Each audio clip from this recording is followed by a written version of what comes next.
ನಾವು ನೀವು ಬದುಕ್ತಾ ಇರೋದೇ ವಿಶ್ವಾಸದ ಮೇಲೆ, ಚೆನ್ನಾಗಿದ್ದೀವಿ, ಚೆನ್ನಾಗಿರ್ತೀವಿ. ಇದು ಒಂದು ಮುಖ್ಯ. ಇದಕ್ಕೆ ಡಿಸ್ಟೆನ್ಸ್ ಸೀಲಿಂಗ್ ಅಲ್ಲಿ ಆಟೋಮೆಟಿಕ್ ಆಗತ್ತೆ. ಅದು ಮೂರನೇ ಕಣ್ಣಿನ ಪ್ರಚೋದನೆ. ಯಾರು ಬೇಕಾದ್ರೂ ಮೂರನೇ ಕಣ್ಣಿನ ಪ್ರಚೋದನೆ ಮಾಡ್ಕೋಬಹುದು. ಈ ಮೂರನೇ ಕಣ್ಣಿನ ಪ್ರಚೋದನೆ ಮಾಡೋದ್ರಿಂದ ಅವರ ಮನೆಯಲ್ಲಿ ಅವರು ಸುಖ ಶಾಂತಿ ನೆಮ್ಮದಿಯಿಂದ ಈ ಮೂರನೇ ಕಣ್ಣಿನ ಪ್ರಚೋದನೆ ಮಾಡ್ಕೊಂಡು ಯಾರು ಬೇಕಾದ್ರೂ ಕಲಿಬಹುದು ಕಲಿಬಹುದು. ಮಾಡ್ಕೊಂಡು ಈ ಒಂದು ವಿದ್ಯೆಯನ್ನ ಯಾರು ಬೇಕಾದ್ರೂ ಕಲಿಬಹುದು. ಬಂದು ಕಲಿಬೇಕಾಗತ್ತೆ, ಕಲಿಬೇಕಾಗತ್ತೆ. ಅವರವರಲ್ಲಿ ಒಂದು ಮನೆಯಲ್ಲಿ 5 ಜನ ಇದ್ದಾರೆ, ಅವ್ರು ಒಬ್ಬರಲ್ಲಿ ಯಾರಿಗಾದ್ರೂ ಮೂರನೇ ಕಣ್ಣಿನ ಪ್ರಚೋದನೆ ಆಯ್ತು ಅಂದ್ರೆ ಅವ್ರದ್ದು ಮನೆ ದೇಗುಲ ಆಯ್ತು.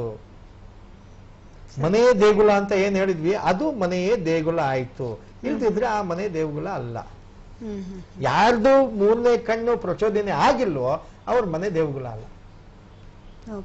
ಅಲ್ಲಿ ಅಜ್ಞಾನದಲ್ಲಿ ಎಲ್ಲ ಕೆಲಸ ನಡೀತಾ ಇದೆ, ಸಂತೋಷವಾಗೇ ಇದ್ದಾರೆ.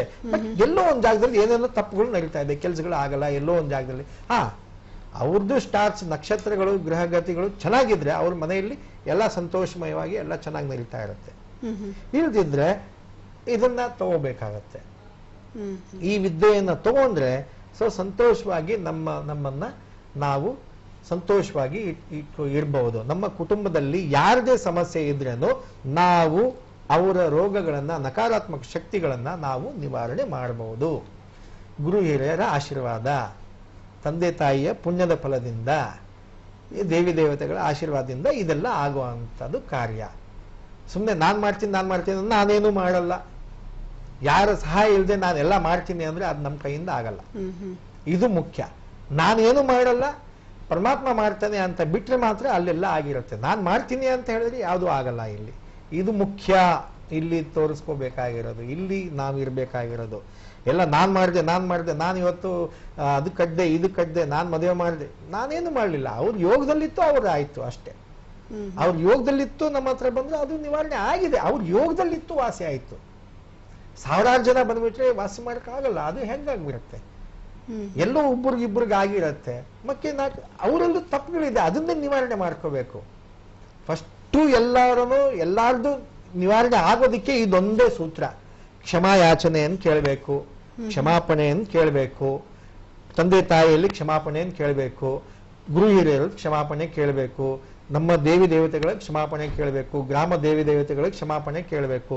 ಎಲ್ಲರನ್ನು ಕ್ಷಮಾಪಣೆ ಕೇಳ್ತಾ ಕೇಳ್ತಾ ನಮ್ಮ ರೋಗಗಳನ್ನ ನಿವಾರಣೆ ಆಗ್ತಾ ಹೋಗುತ್ತೆ. ಜ್ಞಾನದಲ್ಲಿ ಅಜ್ಞಾನದಲ್ಲಿ ಇದನ್ನ ಫಸ್ಟ್ ಹೇಳ್ಕೋಬೇಕು. ಈ ಜನ್ಮದಲ್ಲಿ ಏನ್ ತಪ್ಪು ಮಾಡಿದೀನೋ, ಯಾರ್ಯಾರ ಮನ್ಸು ನೋವಿಸಿದೀನೋ, ಯಾರ್ಯಾರ ಮೇಲೆ ನಿಂದನೆ ಮಾಡಿದೀನೋ, ಯಾರ್ಯಾರು ಬೈಕೊಂಡಿದ್ದೋ ಒಂದು ಮನ್ಸಾರೆ. ಬಾಯಿಂದ ಬೈಯೋದ್ ಬೇರೆ, ಮನ್ಸಾರೆ ಬೈಯೋದ್ ಬೇರೆ. ಬಾಯಿಂದ ಬೈದಿದ್ದು ಇವತ್ತು ಮರ್ತು ಬಿಡ್ತೀನಿ, ನಾಳೆ ಯಾವಕ್ಕ ಬೈದೆ ಅಂತ ಹೇಳ್ಕೊಂತೀವಿ. ಮನ್ಸಾರೆ ಬೈದಿರೋ ಮರೆಯಲ್ಲ, ಹಿಂಗ್ ಅನ್ಕೊಂಡಿರ್ತೀವಿ, ಕೋಪದಲ್ಲೇ ಇರ್ತೀವಿ. ಇದೆಲ್ಲ ಬಿಟ್ಟು ಹಾಕ್ಬೇಕಾಗತ್ತೆ. ಅವಾಗ ಬಿಟ್ಟು ಹಾಕಿದ್ರೆ ಮಾತ್ರ ನಮ್ಗೆ ಎಲ್ಲ ಸಿಗ್ತಾ ಹೋಗತ್ತೆ ತಂತಾನಿಗೆ ತಾನೆ.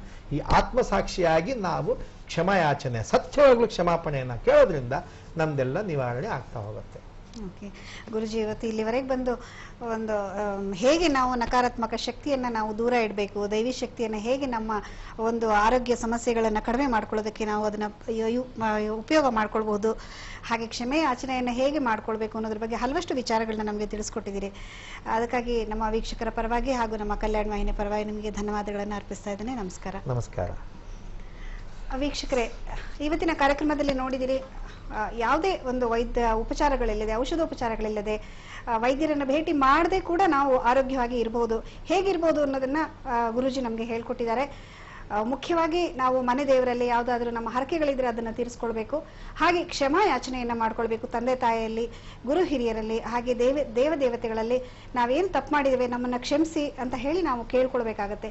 ಇದನ್ನೆಲ್ಲ ಮಾಡಿ ಮತ್ತೆ ಕೂಡ ನಿಮ್ಮಲ್ಲಿ ಏನಾದ್ರೂ ಸಮಸ್ಯೆಗಳಿದ್ರೆ ನೀವು ಹೋಗಿ ಗುರುಜಿ ಅವರನ್ನ ಭೇಟಿ ಮಾಡಬಹುದು.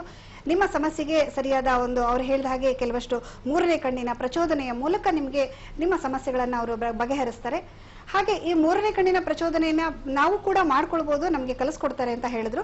ನೀವು ಹೋಗ್ಬೇಕಂತ ಇದ್ರೆ ಮೂರನೇ ಕಣ್ಣಿನ ಪ್ರಚೋದನೆ ಹಾಗೂ ಪರ್ಯಾಯ ಚಿಕಿತ್ಸಾ ವಿಧಾನ ಈ ಒಂದು ತರಬೇತಿಯನ್ನ ಪಡಿಬೇಕು ಅಂತ ಇಚ್ಛಿಸುವವರು 13 ಮತ್ತು 14 ಅಕ್ಟೋಬರ್ ರಂದು ಅವತ್ತು ಒಂದು ಶಿಬಿರ ನಡೀತಾ ಇದೆ. ಈ ಶಿಬಿರದಲ್ಲಿ ನೀವೆಲ್ಲರೂ ಭಾಗವಹಿಸಬಹುದು. ಇದಕ್ಕಾಗಿ ನಿಮ್ಮ ಹೆಸರನ್ನ ಮುಂಚಿತವಾಗಿ ನೋಂದಣಿ ಮಾಡಿಸ್ಕೊಳ್ಬೇಕಾಗತ್ತೆ. ಇದು ನಡೆಯುವಂತ ಸ್ಥಳವನ್ನ ನಂತರದಲ್ಲಿ ತಿಳಿಸಲಾಗುತ್ತೆ. ಗುರುಜಿ ಅವರ ಒಂದು ಮೊಬೈಲ್ ಸಂಖ್ಯೆ ನಿಮ್ಮ ಟಿವಿ ಪರದೆ ಮೇಲೆ ಈಗಾಗಲೇ ಮೂಡಿ ಬರ್ತಾ ಇದೆ. ನೀವು ಆ ಒಂದು ಫೋನ್ ನಂಬರ್ಗೆ ಕರೆ ಮಾಡಿ ಇದನ್ನ ಕಲಿಬೇಕಂತ ಇದ್ರೆ ನಿಮ್ಮ ಹೆಸರನ್ನ ನೋಂದಣಿ ಮಾಡ್ಕೊಳ್ಳಿ. ಹಾಗೆ ನಿಮ್ಮ ಸಮಸ್ಯೆ ಏನಿದ್ರು ಕೂಡ ಗುರುಗಳನ್ನು ಹೋಗಿ ಭೇಟಿ ಮಾಡಬಹುದು. ಹಾಗೆ ಅವರನ್ನು ಭೇಟಿ ಮಾಡಬಹುದಾದಂತಹ ದೂರವಾಣಿ ಸಂಖ್ಯೆ ಈ ರೀತಿ ಇದೆ: 9686022800. ಇನ್ನೊಮ್ಮೆ ಹೇಳ್ತೇನೆ, 9686022800. ಹಾಗೆ ಇನ್ನೂ ಒಂದು ಮೊಬೈಲ್ ಸಂಖ್ಯೆ ಇದೆ, 998040055570. ಇನ್ನೊಮ್ಮೆ ಹೇಳ್ತೇನೆ, 9980405570. ಹಾಗೆ ಅವರ ವಿಳಾಸ ಈ ರೀತಿ ಇದೆ: ಶ್ರೀ ಉಮಾಕಾಂತ ಗುರೂಜಿ, ಶ್ರೀಚಕ್ರ ಸೇವಾ ಕೇಂದ್ರ, 19/6, 4ನೇ ಮೇನ್, ಶ್ರೀಕಂಠೇಶ್ವರ ನಗರ, ಮಹಾಲಕ್ಷ್ಮಿ ಲೇಔಟ್, ಸ್ವಿಮ್ಮಿಂಗ್ ಪೂಲ್ ಹತ್ತಿರ, ಬೆಂಗಳೂರು 96. ಯಾವುದೇ ರೀತಿಯ ಸಮಸ್ಯೆ ಇದ್ರೂ ಕೂಡ, ಆರೋಗ್ಯದ ಸಮಸ್ಯೆಗಳು ಅಥವಾ ಬೇರೆ ಯಾವುದೇ ಸಮಸ್ಯೆ ಇದ್ರೂ ಕೂಡ ಗುರುಜಿ ಅವರನ್ನ ಭೇಟಿ ಮಾಡಿ ನಿಮ್ಮ ಸಮಸ್ಯೆಗೆ ಸರಿಯಾದ ಒಂದು ಸಲಹೆಯನ್ನು ನೀವು ಪಡಿಬಹುದು. ವೀಕ್ಷಕರೇ, ಇದೇ ರೀತಿ ನಮ್ಮ ಕಾರ್ಯಕ್ರಮ ಮತ್ತೆ ಮುಂದಿನ ವಾರ ಕೂಡ ಇರುತ್ತೆ. ಮತ್ತೊಬ್ಬ ತಜ್ಞರು ನಮ್ಮ ಜೊತೆ ಇರ್ತಾರೆ. ಮತ್ತೆ ಮುಂದಿನ ವಾರ ಭೇಟಿ ಮಾಡೋಣ. ನಮಸ್ಕಾರ.